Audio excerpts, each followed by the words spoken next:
Bonjour Anne-Claire, Anne-Claire Bonjour Joël. Geoffroy, artiste peintre, créatrice.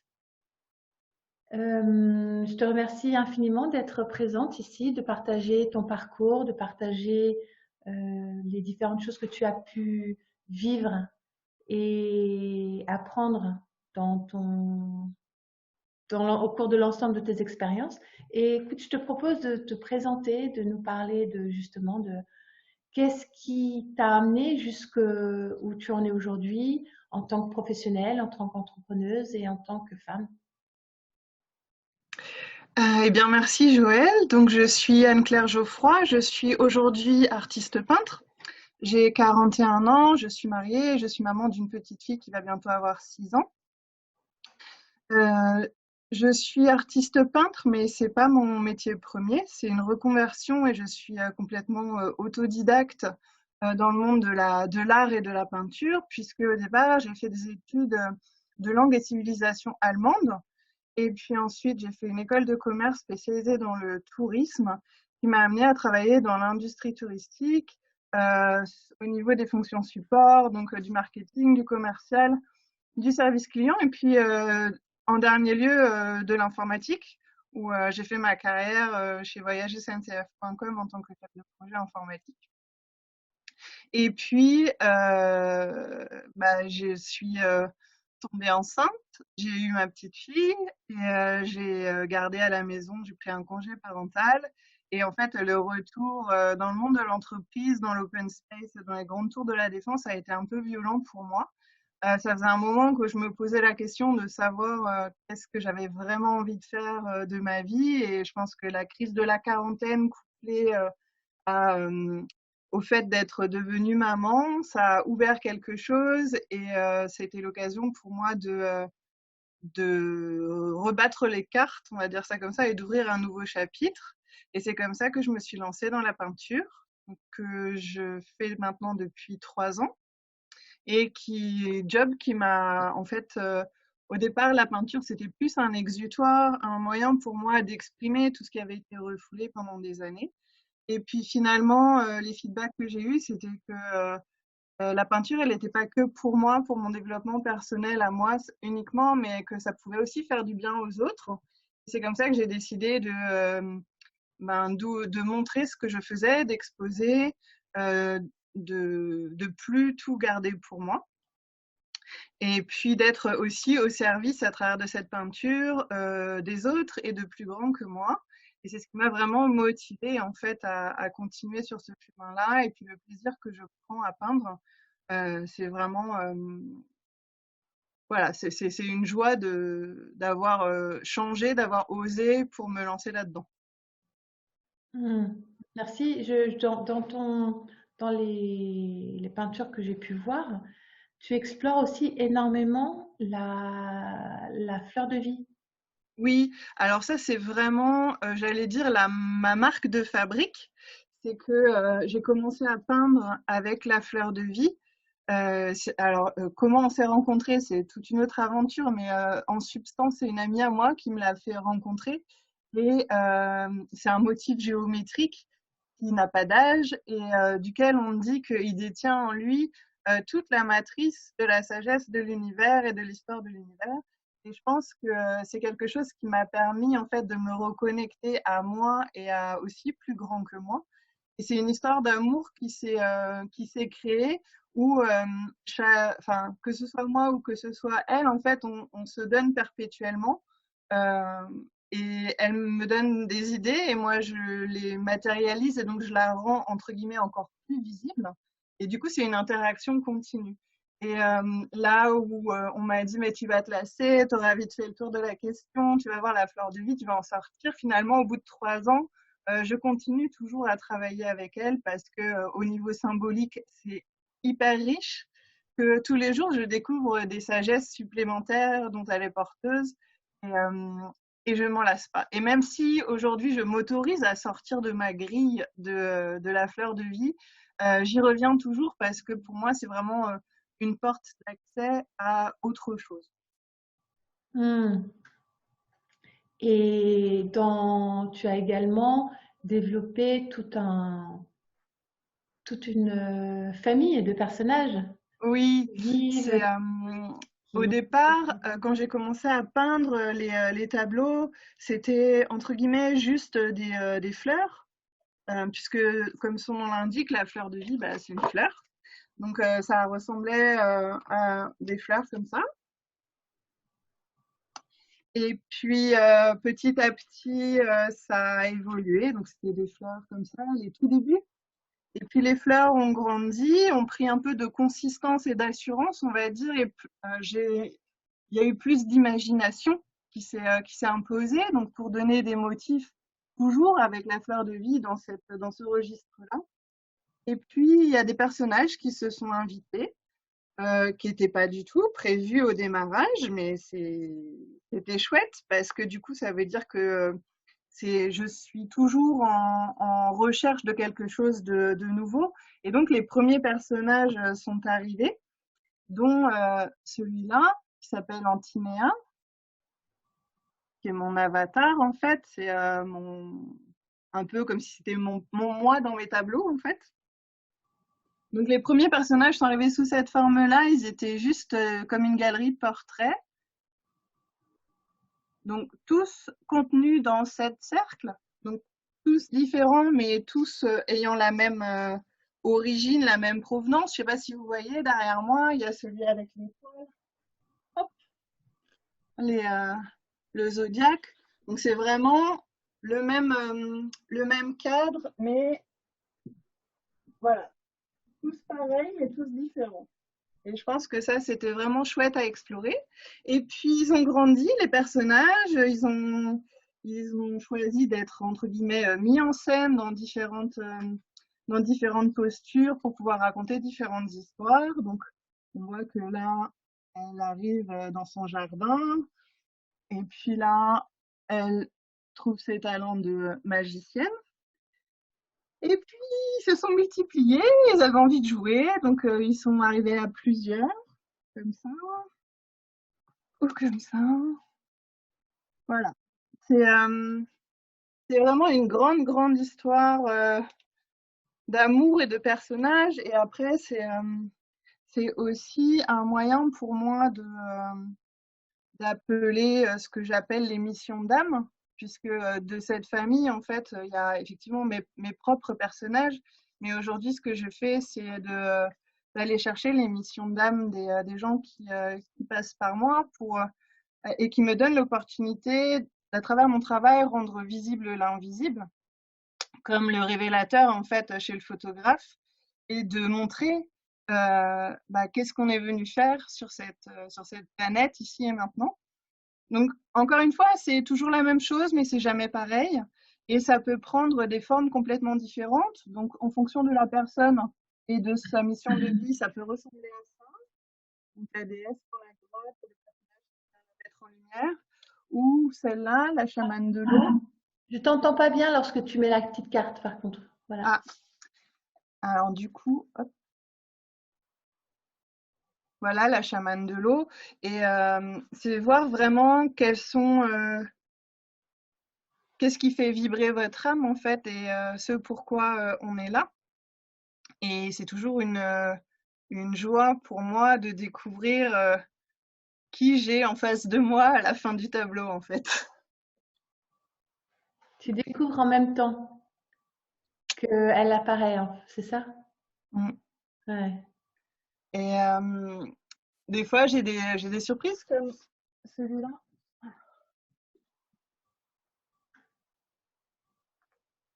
Ouais. Parce que c'est des choses qui arrivent, des idées qui arrivent, qui me traversent en fait, où j'ai pas du tout de croquis au démarrage. J'ai juste une idée et ça se pose tout seul sur la toile. Donc en ça, c'est vraiment une créativité connectée, une créativité canalisée, où je suis le représentant physique par lequel ça va pouvoir s'incarner. Les personnages se révèlent à toi, en fait. C'est ça, exactement. Et toi, tu travailles, toi, tu n'es pas salarié, tu travailles pour toi-même, tu as une entreprise. Alors, j'ai quitté mon travail salarié après une demande de rupture conventionnelle. Et j'ai monté mon entreprise par la force des choses. J'étais au départ pas du tout encline à devenir entrepreneur parce que j'étais pétrie de peur et que pour moi, la sécurité, c'était vraiment quelque chose de ultra important. Mais en fait, j'ai réalisé, euh, maintenant, ça fait 3 ans que je travaille comme ça et que j'ai monté mon entreprise. Je me rends compte à quel point les peurs, en fait, étaient une illusion et que ce besoin de sécurité était aussi une illusion et qu'en fait, c'était plus un besoin de liberté qui demandait à s'exprimer et à venir s'épanouir que vraiment un besoin de sécurité. Monter une entreprise, ça m'a obligée à accepter le fait que je n'allais plus recevoir de salaire régulier tous les mois. Donc, ça m'a mis dans un certain inconfort. Mais du coup, ça m'a fait sortir de toutes mes zones de confort. Ça m'a fait rechallenger des croyances très fortes et des peurs qui n'étaient pas forcément les miennes.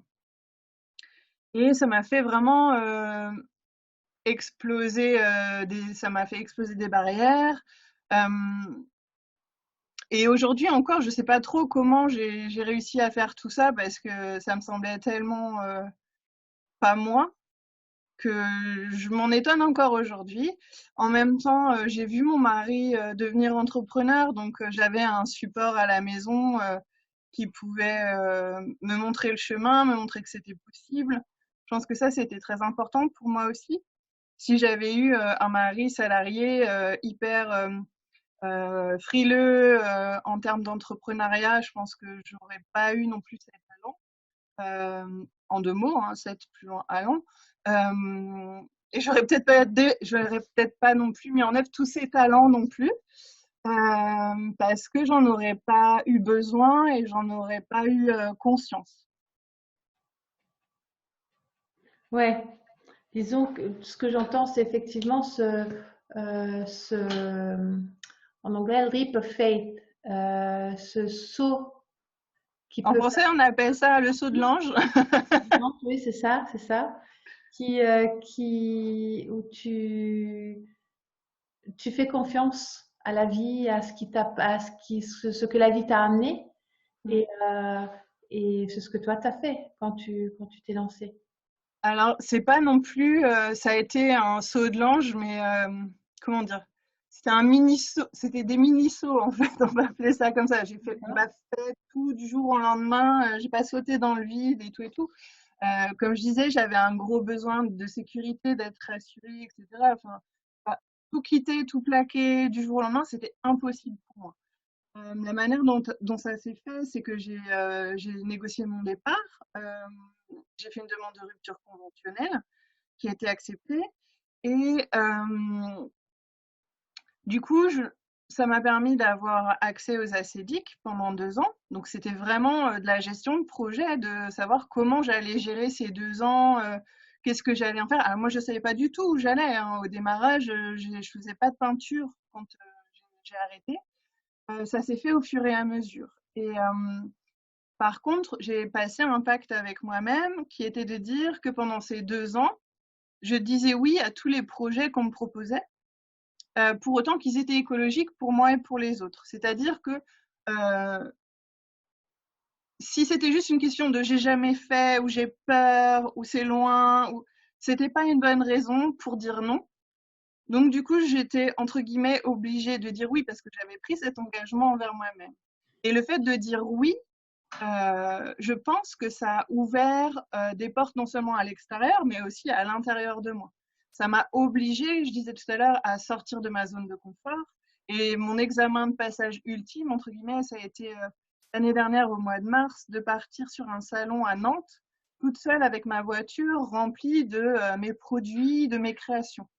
Et de passer 3 jours loin de mon mari, de ma fille, et de faire plus de 800 km en voiture, chose que j'avais jamais faite. Donc quand je dis que ça m'a fait vraiment sortir de toutes mes zones de confort, c'est vraiment ça, c'est de me prendre en main complètement, de devenir responsable de ma propre vie en fait, de ne plus compter sur les autres, mais juste sur moi. Ouais, ouais. Merci, merci Anne-Claire. Dans ce parcours, dans cet espace où tu apprends à compter sur toi, qu'est-ce que tu fais pour prendre soin de toi? Alors là, c'est une autre facette de moi et de mon chemin. J'ai j'ai appris ce que c'était que être une femme cyclique et à accepter en fait ce principe de femme cyclique à travers mon cursus de Moon Mother aussi, où on nous enseigne en fait le cycle féminin avec les différentes phases et les caractéristiques de chaque phase. Donc savoir les voir, les reconnaître, les accepter pleinement. C'est ça en fait mon guide et ma boussole, c'est juste de dire maintenant que j'ai pris conscience du fait que à chaque phase je peux être différente et c'est normal et c'est ok. J'ai appris la douceur envers moi-même et la compréhension. Et surtout, je culpabilise plus. Par exemple, quand j'ai mes règles, si je suis fatiguée, je me repose. Je me mets pas d'obligation parce que je sais très bien que ça ne sera pas productif. Donc vraiment, pour moi, c'est me dire, je suis en accord avec qui je suis et mon cycle et c'est OK pour moi.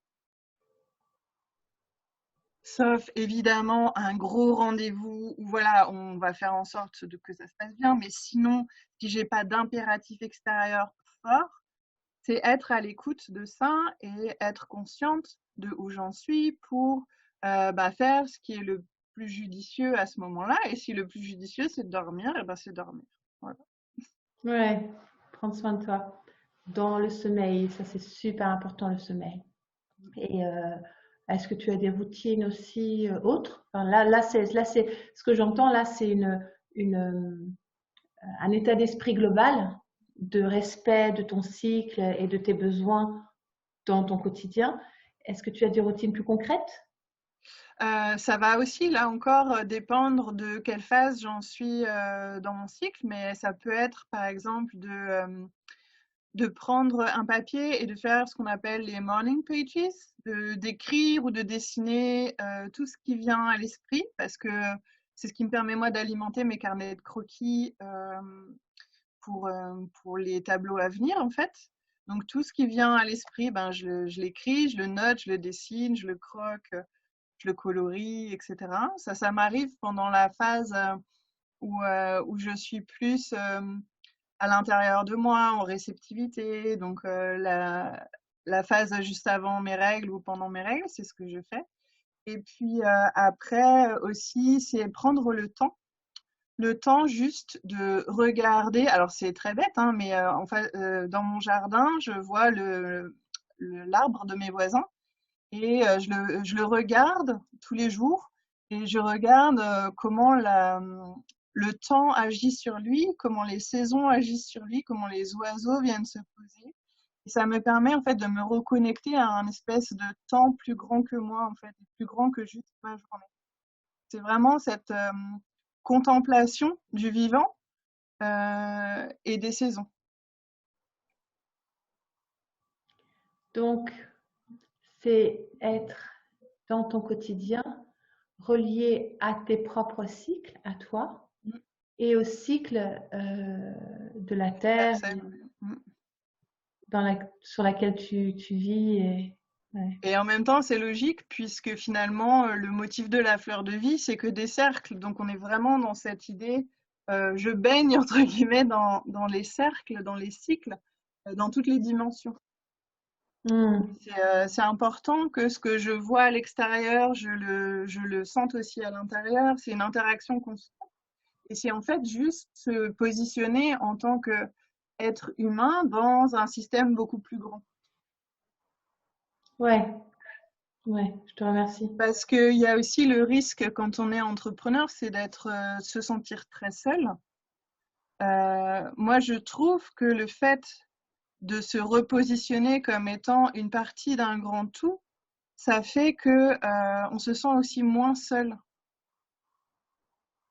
Le fait d'aller prendre le temps de regarder aussi à l'extérieur, Voilà, je trouve que ça repositionne en fait.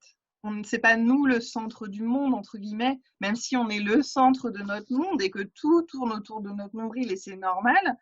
Il y a un système plus grand en fait autour de nous. Et justement, tu parles en tant qu'entrepreneur, enfin, entrepreneuse, de quoi on a besoin. Justement, ça veut dire quoi pour toi, être entrepreneuse, entrepreneur, je ne sais pas toujours quel mot utiliser.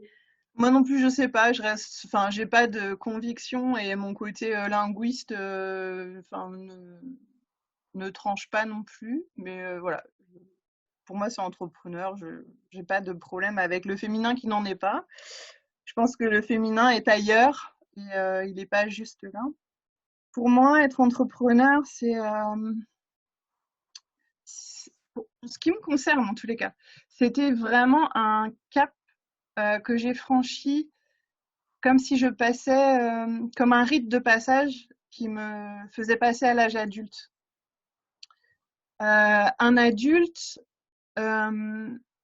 responsable de ses choix, responsable de ses actes, de ses décisions et des conséquences, mais aussi responsable de réaliser ses rêves et de tout faire pour les réaliser en fait. Et de pas juste imaginer et de se dire bah j'attends la retraite, j'attends ceci, j'attends cela. Non, arrivé à un moment donné, même s'il y a des moments ou des phases plus favorables, le bon moment entre guillemets n'existe pas, c'est celui qu'on décide, c'est celui qu'on choisit pour faire le premier pas en fait. D'accord. Être entrepreneur, c'est ça. Pour moi Choisir c'est ça. d'avancer. Après, je pense que chacun aura sa définition de qu'est-ce que c'est être entrepreneur en fonction de son propre parcours de vie, de son propre job, parce qu'il y a des jobs où c'est plus facile, où c'est entre guillemets obligatoire d'être entrepreneur. Il y en a d'autres où ça l'est carrément pas. Par Hmm. exemple, si on est comptable, ben, on peut être comptable dans une grande entreprise, comme on peut tout à fait être comptable à son compte. Donc, il y a des jobs où on peut avoir le choix. Il y en a d'autres où c'est beaucoup plus compliqué, où c'est carrément impossible. D'être entrepreneur? Non, de pas l'être justement. Ah, Il y a des jobs où c'est obligatoire d'être entrepreneur. Il y en a d'autres où on a le choix d'être dans un système, d'être salarié, puis ou alors d'être à son compte. hmm. Ouais. Je pense que effectivement, il y a des métiers qui vont demander peut-être plus d'investissement financier, par exemple, pour, euh, pour créer sa propre structure. Et effectivement, il y a des boulots qui vont demander moins d'investissement financier pour créer sa structure. On peut travailler tout seul, etc. Au-delà, je pense, de juste l'investissement financier, ne serait-ce que quelqu'un qui, comme toi, est naturopathe ou hypnothérapeute, c'est quand même des métiers, à mon sens, euh, qui appellent plus à être entrepreneur qu'à être salarié. Et à partir du moment où on se lance dans ce type de job, le package emmène avec lui en fait le fait de devenir entrepreneur ou en tous les cas de se mettre à son compte. Ouais, Et le fait de devoir se mettre à son compte va, entre guillemets, amener le fait d'être entrepreneur. Et tu peux très bien être à ton compte et ne pas être entrepreneur ou dans l'âme, tu vois ce que je veux dire? tout à fait. Et pour moi, c'est ça. C'est quand je dis que c'était un rite de passage qui m'a amené à une autre étape de ma vie, c'est vraiment ça, c'est de me dire que c'est un mindset aussi d'être entrepreneur. C'est pas, alors évidemment, sur le papier, tu as ton numéro de tirette, c'est toi qui es responsable de ta compta, machin, tout ça, ton URSSAF, mais tu peux être à ton compte et ne pas avoir cette démarche d'entrepreneuriat, en fait. Et pour moi, c'est vraiment ça, c'est vraiment une manière d'être et de penser et de réfléchir son activité. Pour moi, entrepreneur et entreprenant vont ensemble, en fait. Oui. Mais en tant qu'entrepreneur, si tu n'es pas entreprenant, à un moment donné, la structure que tu as construite aura du mal à à s'épanouir. Elle va peut-être C'est pour ça que je vivoter. pense que c'est vraiment une clé de succès parce que si on n'est pas dans cette dynamique d'entreprise, d'entreprendre les choses, il y a beaucoup de personnes qui vont stagner parce que justement, elles n'auront pas cette énergie d'entreprendre et qu'elles seront forcées, entre guillemets, enfin, elles vont subir l'entrepreneuriat parce qu'elles font un job qui nécessite d'être à son compte. Donc, et pour moi, c'est vraiment quelque chose à questionner parce que je pense qu'on n'est pas tous faits pour être entrepreneurs, de la même manière qu'on n'est pas tous faits pour être salariés. Et ça rentre pour moi vraiment en ligne de compte dans les choix professionnels, dans les choix de statut, dans les choix de type de job. Parce que oui, on n'est pas tous faits pour faire la même chose de la même manière. Ouais. C'est vrai que moi, j'ai choisi d'être naturopathe aussi parce que je voulais la liberté qui va avec. Il y a également de l'insécurité, il y a des défis dans les deux cas, Mm. mais je voulais pouvoir prendre mes propres décisions quant à mon emploi du temps, à l'endroit où je pouvais habiter, ma disponibilité à mes enfants aussi. Donc c'est vrai que c'est ce qui a dicté en fait mon choix. Qu'est-ce que Et je en ça, je trouve que pour une femme, c'est vraiment symptomatique du fait de reprendre aussi son propre pouvoir, parce que comme tu dis, c'est nos choix et on les assume. Et même si c'est pas facile, mais c'est pas une fatalité, parce que on peut très bien imaginer que tu aurais pu faire ce job dans un cabinet ou dans une structure plus grande. Oui, j'aurais pu C'est un choix. intégrer une société qui, je sais pas, qui commercialise les compléments alimentaires, par exemple, ou une Biocoop, ou ils emploient aussi des naturopathes, effectivement. C'était pas mon C'est, choix.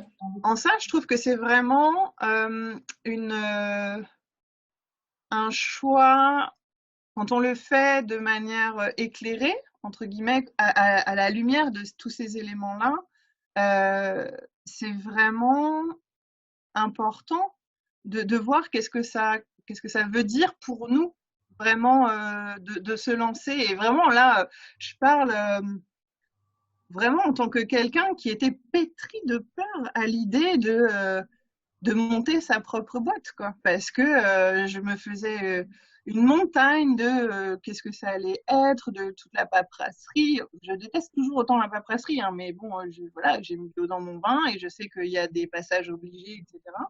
Mais cette liberté de choisir ce que je fais quand je le fais, d'être aussi en accord avec ce que je disais tout à l'heure, avec mon cycle, avec les saisons, c'est vraiment quelque chose d'important pour moi. En tant que femme et en tant que maman et en tant que épouse, c'est beaucoup plus raccord avec ce que je suis moi. Ouais. Dans ce que j'ai pu observer, du peu de ce que j'ai pu observer de nos rencontres, euh, j'ai senti effectivement beaucoup de cet endroit très posé, très solide chez toi, et en même temps cet endroit très léger. Mm. Euh, et je sens ça dans tes peintures, cet endroit très structuré avec la fleur de vie. Et en même temps, c'est, euh, ces cheminements, ces envolées d'imaginaire, de couleurs, de personnages. Et les deux, je trouve, sont très présents dans ce que dans ta façon de travailler, quoi. Je pense que c'est, comment dire, j'ai gagné en ancrage depuis ces dernières années. Et c'est parce que l'ancrage est si fort que je suis capable d'aller chercher les informations aussi loin aussi. Et en ça, encore une fois, le fait d'être Moon Mother, ça m'a permis de régulièrement me reconnecter à cet arbre utérus qu'on appelle à chaque méditation, où, avant toute chose, plonge nos racines dans la terre pour s'ancrer, pour pouvoir après lancer nos branches vers le ciel. Et je trouve que cette image, c'est vraiment ça, c'est vraiment se dire, OK, j'ai cette sécurité, j'ai cet ancrage qui me permet finalement de déployer toute mon imagination, toute ma créativité, toute ma connexion avec plus grand. Et c'est exactement ça. Et en même temps, c'est un peu aussi comme mon prénom, il y a deux faces. D'un côté, il y a vraiment l'ancrage, puis de l'autre côté, il y a La lumière.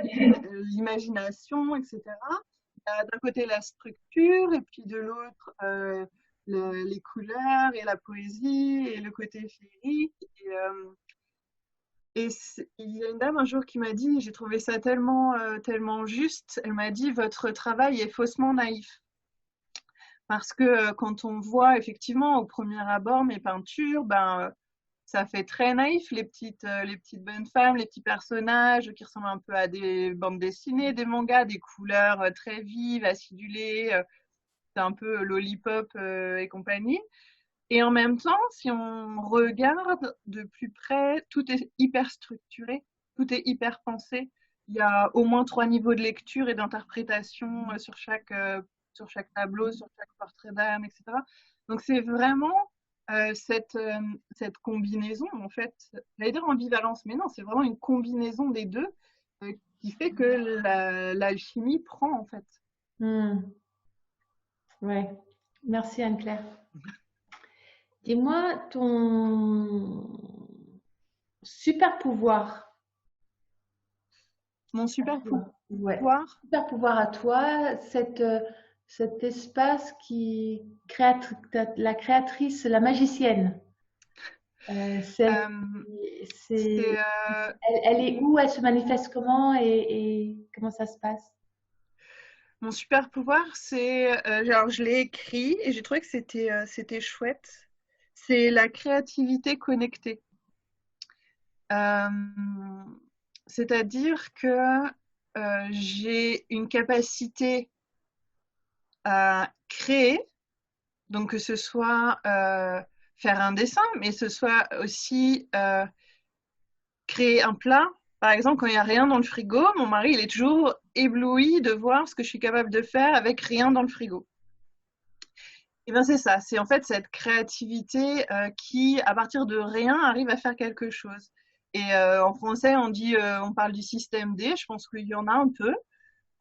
C'est aussi un caractère définitivement orienté solution, de ne pas rester enfermé dans une problématique, mais de trouver une solution à tout problème.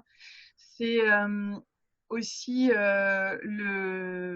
entre guillemets, ma zébritude, le fait d'être hypersensible, voilà, de pouvoir toucher à tout, de pas m'arrêter à un champ de compétences donné. Et du reste, mon parcours en entreprise le montre aussi. Je suis jamais restée plus de 2 ans au même poste parce que à chaque fois, j'avais eu l'impression de faire le tour de la question et que j'avais toujours envie de découvrir encore et encore et encore. Donc c'est vraiment une curiosité insatiable, mais dans le sens positif, hein. Juste, je rappelle que curiosité, ça a la même racine que cure ou curatif. Donc c'est s'occuper aussi de soi, des autres, la curiosité. Et cette curiosité qui vient alimenter en permanence en fait mon imaginaire, qui fait que j'ai comme si j'avais accès à une banque de données immense, sans fin. Donc les astrologues vous diraient que la lune en poisson fait que c'est normal d'avoir une imagination sans fin, des ressources sans fin. Donc ça c'est rassurant hein, parce que il paraît que c'est normal. Mais c'est ça en fait, c'est cette créativité connectée encore une fois à plus grand que moi. Hmm. Et comment est-ce que tu vois ça au quotidien? Dans les intuitions que je vais avoir, alors ça peut être ou de la clairvoyance ou de la clairaudience. Ça peut être entre guillemets des flashs, des images qui arrivent. C'est ça pour moi la connexion en fait. Et en même temps, quelqu'un de rationnel dirait que c'est juste de l'association d'idées. Euh, Mais enfin, finalement, c'est aussi tout participe de la même chose, en fait. Savoir beaucoup de choses, avoir vu beaucoup de choses, avoir une banque de données immense dans le cerveau, faire des connexions tout le temps, c'est ça aussi être connecté. C'est pas non seulement être connecté à l'extérieur, c'est aussi faire les connexions à l'intérieur, en fait. Je travaille énormément, et quand j'étais en entreprise, je travaillais énormément par images, métaphores, allégories, parce que voilà, j'ai fait des jobs où je me suis lancée sans rien y connaître. J'ai eu la chance d'avoir des managers qui m'ont fait confiance et qui m'ont balancé sur des postes en me disant tu vas te débrouiller. Et où l'image et l'analogie m'ont sauvée, en fait. De dire, bah voilà, si tu m'expliquais ça comme tu l'expliquerais à un enfant de 3 ans, 4 ans, quelle image tu prendrais? Et à mon tour de refaire ces images, ça permet de recréer en fait facilement des liens, de faire des connexions. Et je pense que c'est vraiment ça. Et c'est pas pour rien que sur ma carte de visite, il y a marqué l'imagicienne, parce que pour moi, la magie et les images, l'imagination, l'imaginaire, tout ça fonctionne ensemble, en tous les cas pour moi. Hmm. Merci, merci de cette réponse euh, du quotidien aussi, parce qu'effectivement, lorsque tu me dis je suis connectée, j'ai la créativité connectée, t'expliquer comment ça se manifeste dans ta vie, c'est aidant aussi pour la compréhension. Et dis-moi, C'est pas forcément comment dire, la lumière divine qui vient se poser sur moi, c'est aussi vraiment encore une fois, cette capacité à créer des liens euh, et créer des liens qui vont générer du sens, en fait. Et c'est ça, en fait, je pense vraiment le sens de cette créativité connectée. Donc, après, ça se joue à plusieurs niveaux, hein. C'est exactement comme la fleur de vie. On peut le voir à plein de niveaux différents. Mais c'est vraiment se dire, voilà, il y a une connexion qui va créer en fait un lien et qui va faire que l'information va circuler. ouais, c'est neuronal en fait. C'est entre guillemets, c'est dans mon ADN, dans le sens où c'est dans mon prénom, avec un trait d'union, c'est exactement ça. Faire l'union. J'incarne dans toutes les dimensions cette connexion et ce lien qui se crée. Merci. Dis-moi, Anne-Claire, dans ce parcours de vie, quel est pour toi l'un des défis majeurs que tu as rencontrés qui t'a permis de peut-être ta plus grande évolution ou qui s'est révélé être un des plus beaux cadeaux? Peut-être un peu Euh, posteriori, tu t'en es peut-être pas rendu compte sur le moment, mais maintenant en regardant en arrière, ce serait quoi? c'est c'est vraiment l'angoisse que j'ai ressentie quand mon mari m'a dit qu'il voulait des enfants, où j'ai été prise d'une panique totale. Ça a mis tous les voyants au rouge, ça a mis en route toutes les alarmes dans ma tête, parce que j'étais pas du tout prête, et que ça m'a mis en chemin, en fait, sur mon chemin de femme, puisque je lui ai dit, avant de devenir maman, je veux savoir ce que c'est être une femme aujourd'hui pour de vrai. Et c'est en posant cette première question que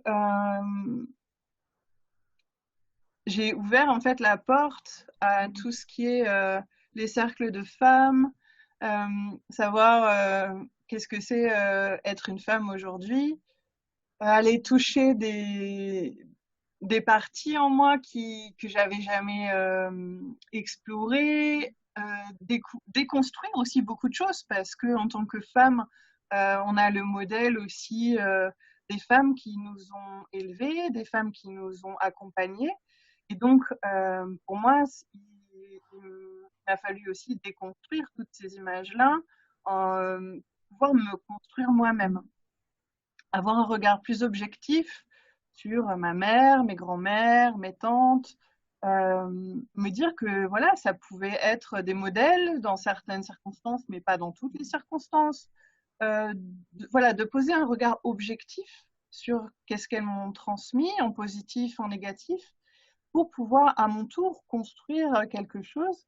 Et du coup, ça m'a mis donc sur ce chemin-là. Et la grossesse, la maternité, l'accouchement, le congé parental ont continué en fait à venir alimenter tout ça.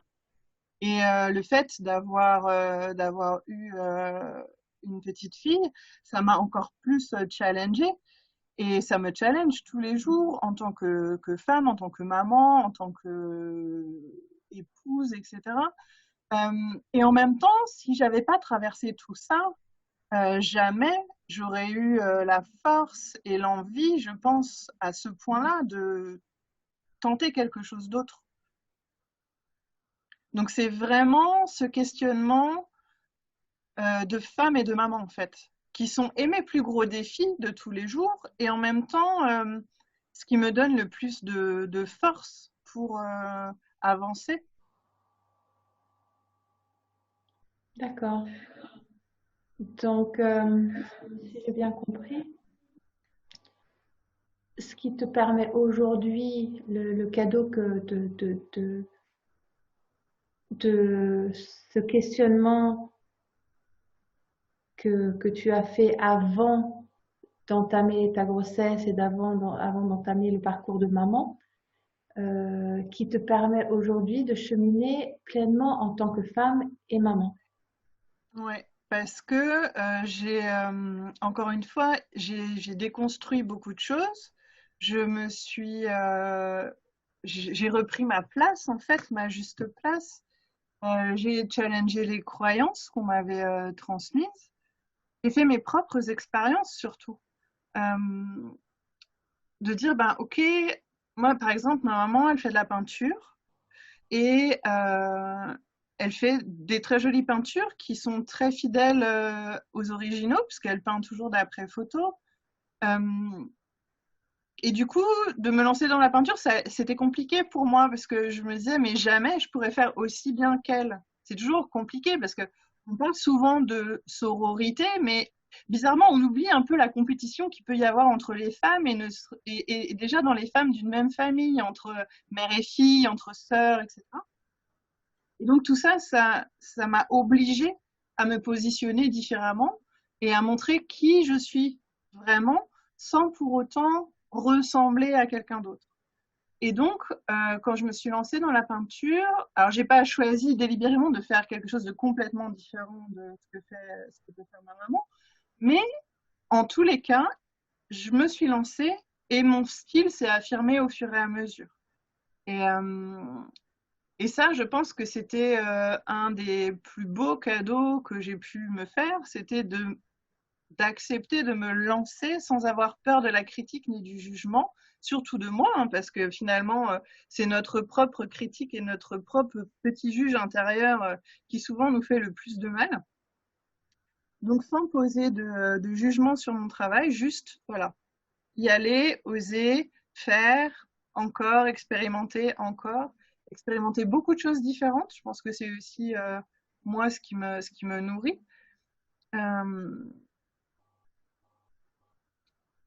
et oui, et beaucoup de libération par rapport au passé, et aussi parce qu'on parle souvent de lourd héritage généalogique, de toutes les casseroles que nos ancêtres, nos parents, nos grands-parents ont pu nous transmettre. Rarement, on va travailler sur les cadeaux, en fait, qu'ils nous font aussi. Et ça a été aussi le fait de devenir maman. Du coup, ça met en perspective différemment les choses, puisqu'on n'est plus une fin de chaîne, mais on devient un maillon d'une chaîne plus grande. Donc, je trouve que ça nous aide à mettre en perspective encore mieux nos actions. Et en tous les cas, en ce qui me concerne, ça m'a donné encore plus envie de savoir d'où je venais, pour savoir ce que j'allais, moi, transmettre après à ma fille. Et le fait de régulièrement aller voir qu'est-ce qui s'est passé dans mon arbre généalogique, de voir quels étaient, ben, un, les fardeaux et deux, les cadeaux qui étaient dedans, ça permet aussi d'équilibrer et de se sentir moins seule. Ce que je disais tout à l'heure, hein, être entrepreneuse, c'est souvent aussi sentir la solitude. Mais si on voit à quel point tout est juste et tout est logique dans son histoire personnelle, je trouve que c'est très porteur aussi. Tout est juste dans son histoire personnelle, ouais. Mm. C'est ça. Et, Dis-moi, et Claire, on arrive à la fin de cette interview. Qu'est-ce que tu aurais envie de partager d'autre avec ces femmes en chemin, ces femmes qui vont vers, qui sont déjà ou qui vont vers l'entrepreneuriat, la réalisation et la mise en place de leurs rêves et de leurs aspirations? euh,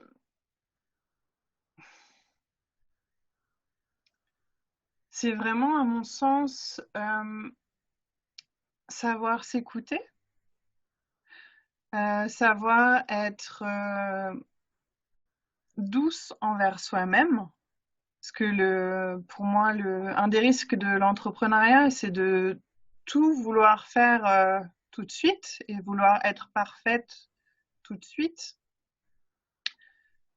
Une entreprise, pour moi, c'est comme un enfant, hein. 9 femmes font pas un bébé en un mois.